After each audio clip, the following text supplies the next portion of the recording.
27, verse 1. Chapter 27, verse 1. Eli, you have a chumash here? Right here's a chumash. Yeah. Rabbi, I think if you started a school, we'd all come. Yeah, you know what? I have a theory for a school. What you do is, okay, here's my theory for a school. The school is basically it's like a hybrid. You do online secular education and then just come here for Judaics. So everybody is sitting at their desk doing online public school. And we can have a section team. Yeah, for sure. Okay. Well, yes, you read the pasuk. But you know what else then I started thinking that idea. Then I started thinking, hey man, you're 51, about to be 52. I'm good. And what's wrong with this? This is beautiful too. Yeah. All right, Yossi, go. Chapter 27, verse 1. Yeah. Vayitzav Moshe Zignei Yisrael et Ham Lemor Shemor et Kol HaMitzvah Asher Anochi Mitzavet Chem Hayom. Yossi, we missed you so much. You read so beautifully, Yossi. You have such great skill. No.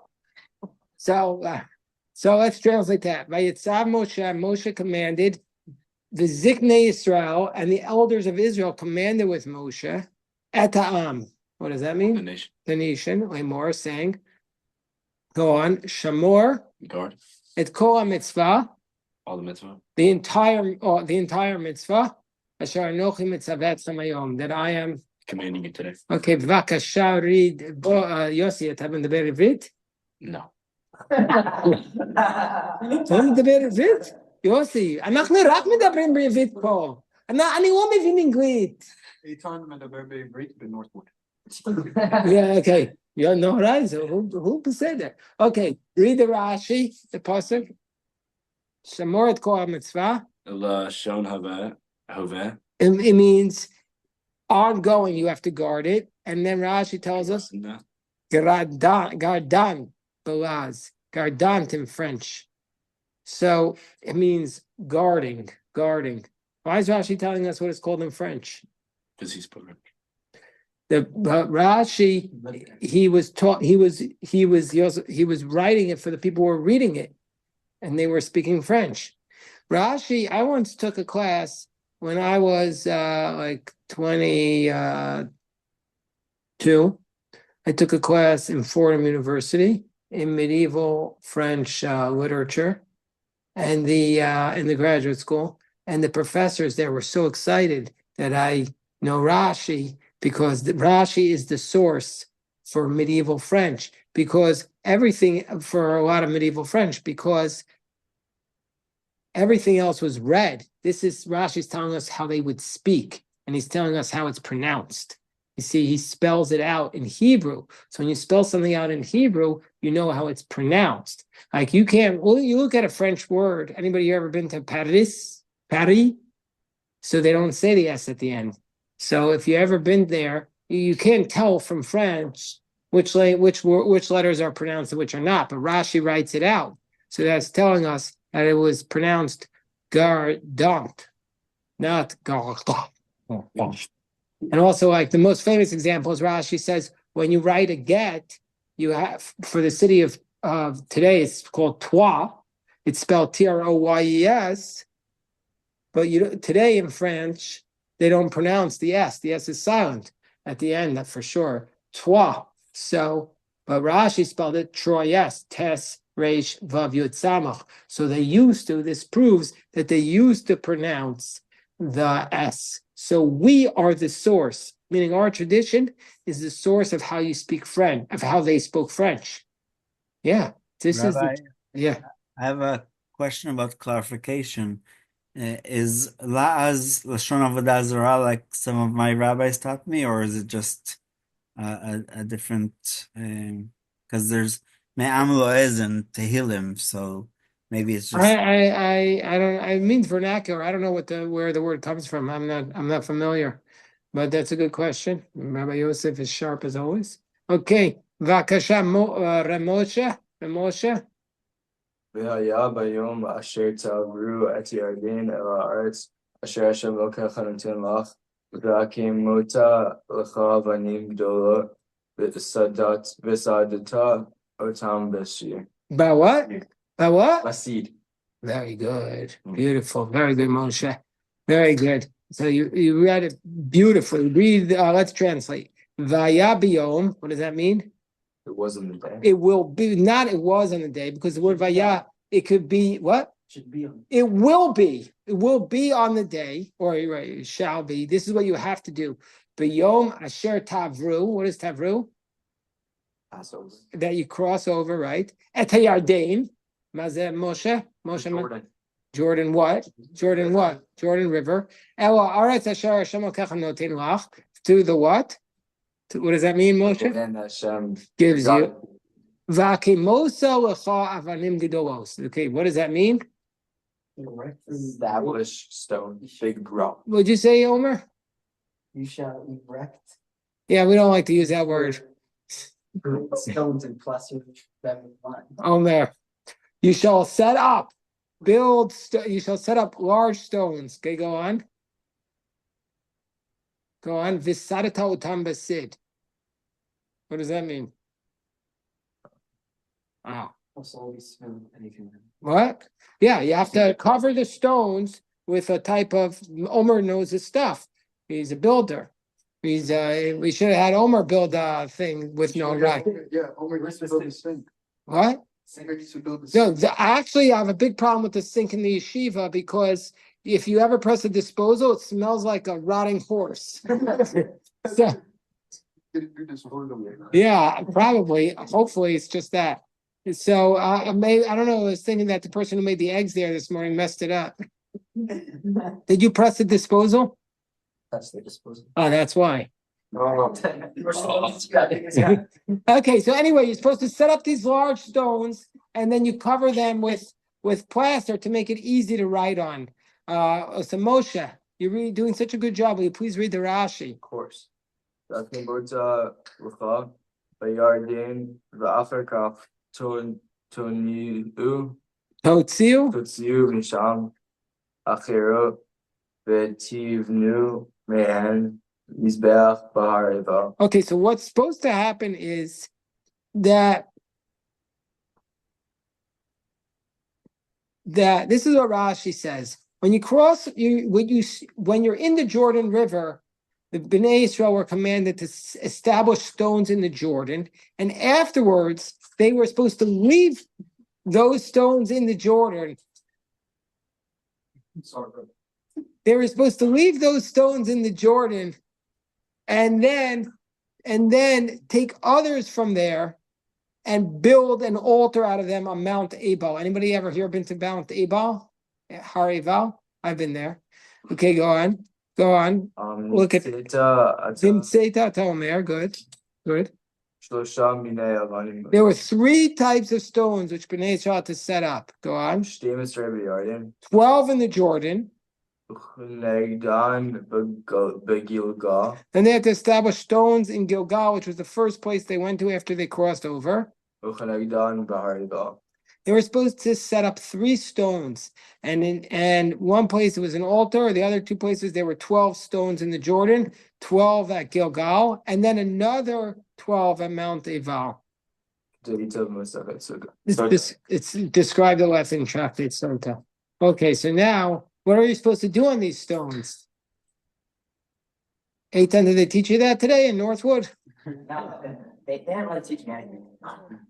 What were they supposed to do on these stones? Anybody know? Well, very good. What are you supposed to write? Right. So you're supposed to exactly. Boaz, Vakasha, Yochanan, please join us. Join us. My dear friend Rabbi Yochanan is here. Okay, Boaz, please read. Why so far away? Okay, fine. Whatever you want to say is good. There's a point. There's a C right there next to Norai. Norai had a big celebration today. He successfully beat a traffic ticket. By the way, everybody's happy when you beat a traffic ticket. I remember when you got it, you were so mad, but I said, don't worry, you'll be okay. You see? Boaz, read.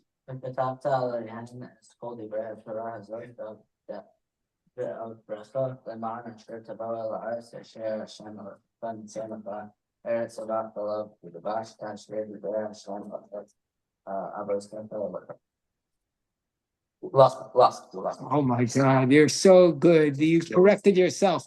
Very good. We're chapter 27, verse 3. So let's go through these words. V'chasafta le, and you shall do one of them. Right on. As kol divrei Torah zot ba'avrecha. What does that mean? All the Torah. The whole Torah when you cross over. Now let me ask you a simple question. I promise you. This is just a simple question. I write a Torah. First of all, it takes a very long time. There's 304,805 letters. The thought of writing it on a stone would take years. How could they have written? And I can't even imagine if somebody wrote 304,805 letters on 36 stones because he did it 3 times. Don't you think we would see it? There would be evidence of that. That's a massive thing. They did it 3 times. I just said that because they did it in Gilgal and Jordan River and Mount Daval. Yossi. No, I was filling my water. Oh, yeah. What did you say? No, right? You say maybe we just haven't discovered it? Yeah. That's possible, but does Rabbi Steinsaltz have a commentary on it when it says the whole Torah? Because there's other theories. There's other theories about this. Does he have a commentary there, Moshe? Boaz? Omer? So one of the theories is that maybe he just wrote Devarim, but that'd also be too long. Maybe he wrote, I was just thinking to myself, if I wasn't afraid to share my own interpretations of the Torah, I would share that maybe it's just the 10 Commandments. That's what Sadigon says. Wow. Maybe it's just the 10 Commandments, or maybe it's the Shema, or maybe it can't be the whole Torah. It's like an impossibility. It'll be a tremendous miracle. Yeah. So Sadigon says that it's the 10 Commandments because 10 Commandments. at least the first one has 620 letters, which is 613 corresponds to 613 commandments. Yeah. And each of the plus 10 7. Commandments are really like subtitles for the whole Torah. You could fit the whole Torah into the 613 Commandments, or you could put it into Parashas Hazinu. That's also possible. But anyway, yeah, Yossi, I cut you off. I mean, it's possible that they were like outside, like they wrote them on the ground, and just like the weather and everything wore them down. They just look like rocks now. Yeah, it's also true. But then they wrote it in a way that could easily be torn apart by the weather. I don't know. I mean, there are writings that survive on rocks, like Mount Rushmore. That survives. It's true. Okay, so keep going, Boaz, with the translation. I feel so imbalanced here. Everybody here is like disappeared. What? What'd you say? So translate. So you write the whole Torah when you cross over. Go on. L'man asher tavo haaretz. So that what? So that when you come to the land, Asher Hashem Elokecha noten lecha. Will give to you the land of milk and honey, just like Hashem spoke to your fathers. Okay, go on. Omer, b'vakasha now לקרוא.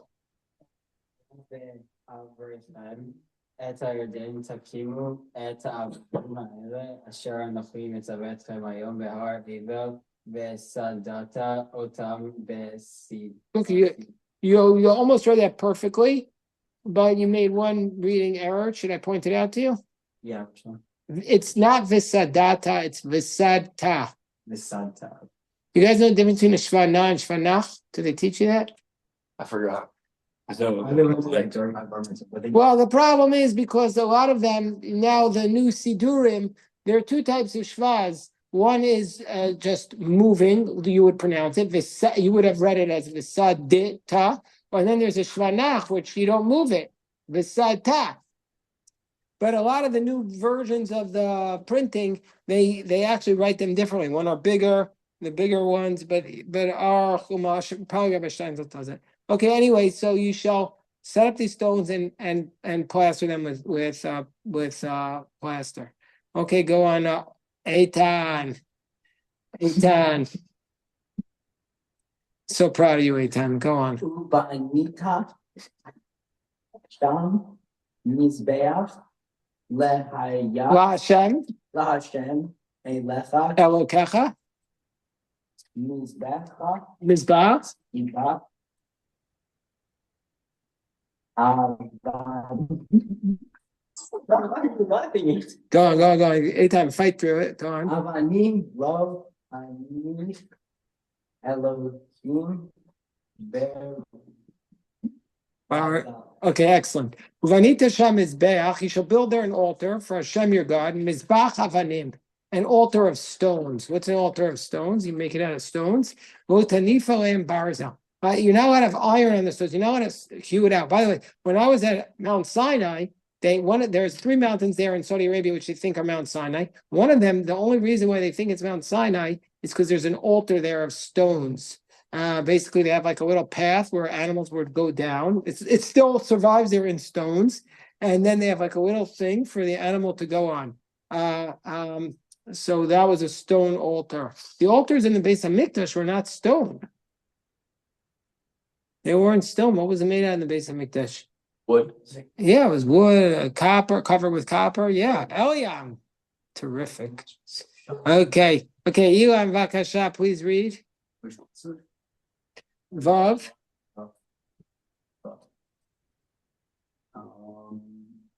Avanim. Avanim. Shloimot Tivneh, at Mizbeach, Adonai El-Hafer, Ben Halita, Alav, Olad, Adonai El-Hafer. Okay, almost correct. But you did a great job, Elon. Should I show you the word you misread? Yeah. I mean, I'm not trying to be a jerk by pointing out the words I'm wrong. Just trying to make sure that you guys know how to read correctly. Yeah. So avanim shleimot tivneh, you should build it with pure, complete stones, whole stones, not carved out stones. And mizbach Hashem Elokecha, not mizbeach, mizbach, the altar of Hashem your God. Valita alav olot. And you're going to have to bring olot, or offerings, to Hashem your God. Okay, Eliam, please read. They're making me laugh. I can't read. Right? Who's making you laugh? They're going to be in big trouble. Tell me who's. Okay. Pull it together, Eliam. Pull it together. This is why you guys have no chance in Sarachek. You have no discipline. You have no discipline. Discipline. Also. Who thinks that they can figure out how to turn on the air conditioning? There's a little stuffy in here. Get Dooney in. You just put the button from off to on. No, that's the one guy I didn't want going. That's the one guy I didn't want going. Oh my God. Okay. Forget it. Let the HVAC go. Omer's an HVAC man. There's also another one over there. Oh, I feel it blowing. Cool. Eitan, you did a good job. Okay, Eliam, please read.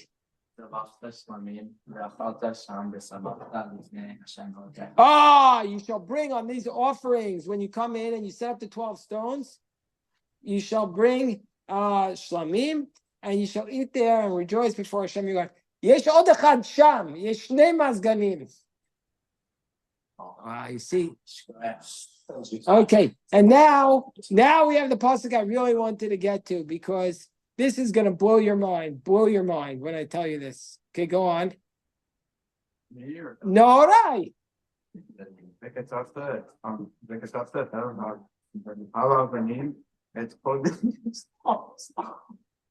Judah, go. No, right. Come back in 5 minutes, Judah. Go on, no, right. Eitan, go. Come back in 5 minutes. Go, no, right.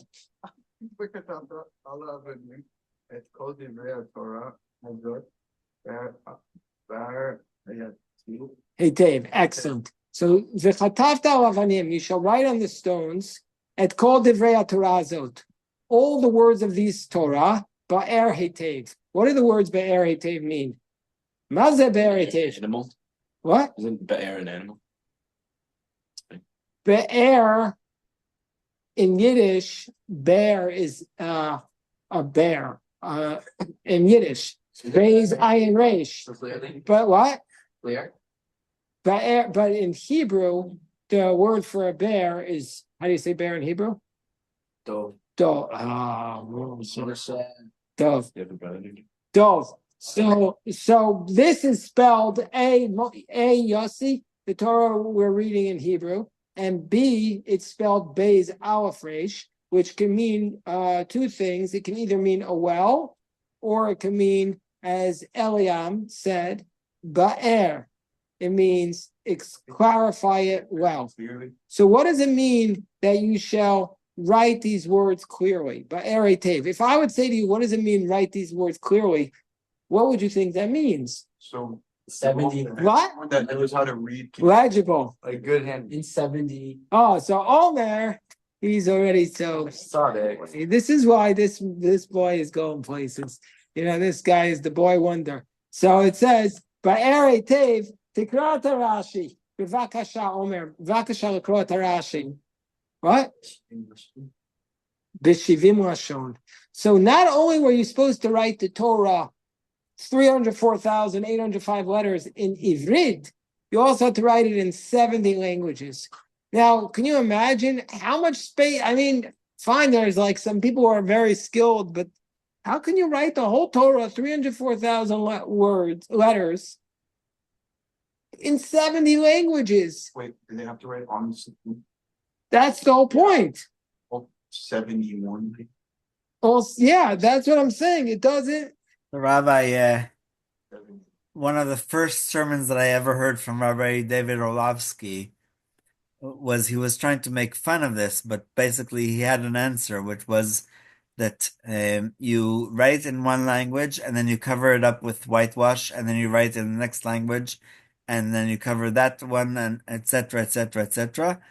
And the idea was that the nations will come to you and say, "Can you please tell us what the Torah says?"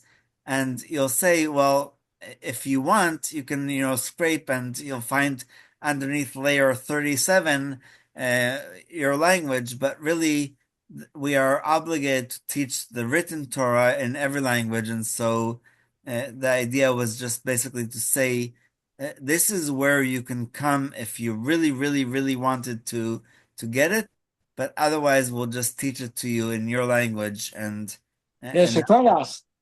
That's by the way, that's Aaron Orlo's uncle. But that's a beautiful explanation. I was thinking it's like this. It's Pashut. It's Pashut to me. This is an obligation to spread the Torah. Pashut.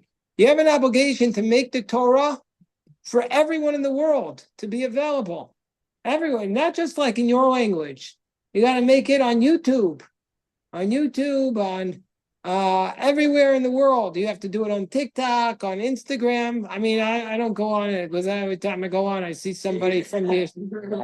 But you have to spread the Torah. Our job is to spread the Torah. That's the concept of Ba'er Tev. That these 70 languages, it's not just meant for the Jewish people, because otherwise you'd have to ask yourself this basic question. If the Torah is so important, and the Jewish people represent, I always love this question. You ask somebody who's not Jewish, you always ask them, how many Jews do you think there are? Because it's all the world talks about are the Jews. So if you ask them how many Jews there are, what do you think they'll say? I don't know, 1 billion, a couple 100 million. They say there's like 20 million of us, but there really aren't. Like there's 20 million, but half of them are like their grandfather was Jewish. So obviously the point of the Torah, to my mind, is to spread the teachings of the Torah and to the world, that we have to be the ambassadors. And everybody in this room, including the people who we asked to take a hike for 5 minutes, everybody in this room is the top cream of the cream of Jewish knowledge.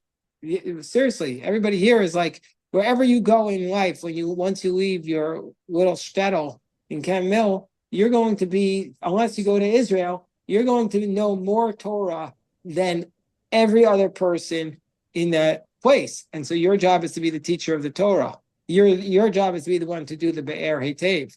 Okay, let us do the times, something we talked with